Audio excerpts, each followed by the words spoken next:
और अब ब्रिटेन के जिस फाइटर जेट ने इजराइल को मिसाइल हमलों से बचाया है, वो फाइटर जेट आखिर कितना खतरनाक है, एक बार ग्राफिक्स की मदद से उसकी ताकत के बारे में जान लीजिए। आपको इसके बारे में भी हम बताएंगे।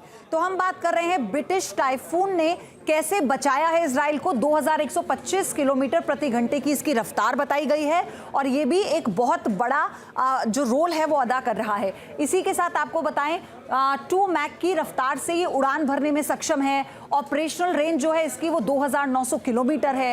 एयर टू एयर और air to surface missile fit हो सकती है इसमें। इसी के साथ एक साथ 13 मिसाइल लेकर उड़ान भरने में ये सक्षम है। इसकी खासियत के बारे में आप जानिए और इसीलिए कहा जा रहा है ये भी इसके बेड़े का एक बहुत बड़ा रक्षा कवच है।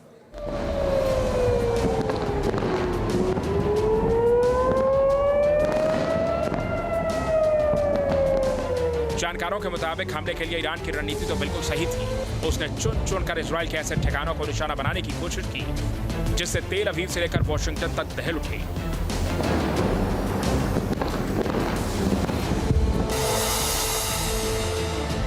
इसी कड़ी में ईरान ने इजराइल के 3 मिलिट्री बेस नेवातिम, नेट्जरीम और तेल नौफ पर मिसाइलें दागी। नेट्जरीम एयरबेस पर इजराइल ने अपने F-35 फाइटर जेट रखे थे।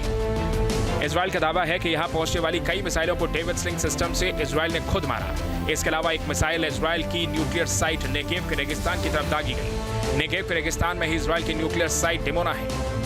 इस मिसाइल को डिमोना से दूर ही अमेरिकी डिफेंस सिस्टम थाड ने निष्क्रिय कर दिया, जबकि ईरान ने मिसाइल हमले से इजरायली खुफिया एजेंसी मोसाद के हेडक्वार्टर को भी निशाना बनाने की कोशिश की। दावा है कि इस मिसाइल को मोसाद हेडक्वार्टर से 500 मीटर दूर आयरन डोम ने मार गिराया।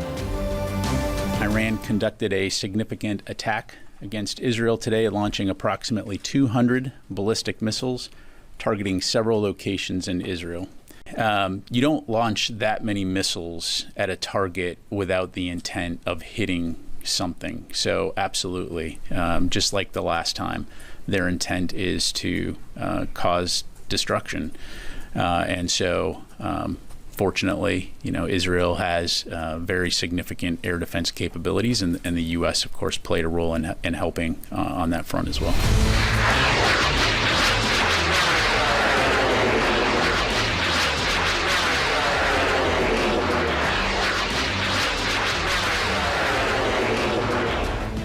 इजराइल की डिफेंस शील्ड का लोहा पूरी दुनिया मानती है। दुश्मन उसके आयरन डोम से ही खौफ खाते हैं, मगर बहुत कम लोग जानते हैं कि इजराइल की सुरक्षा सिर्फ आयरन डोम के भरोसे नहीं है।